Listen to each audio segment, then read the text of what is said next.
Hi, this video is brought to you by Jusgym. They just sent me this product right here. Now it's a little bit of you got to put it together. Maybe 20 minutes it might take you, maybe. But it holds your batteries, holds your drills. I took one of these shelves out so I could put bigger drills there, but I could always take that off and put that shelf back in.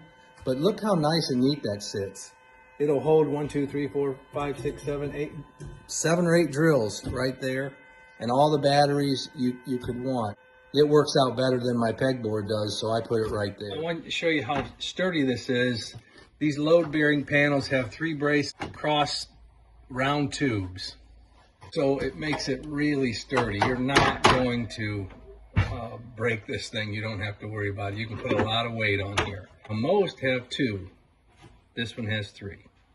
And they make it real easy to hang your tools. You can hang them here, wherever you want on the sides. I haven't done that yet.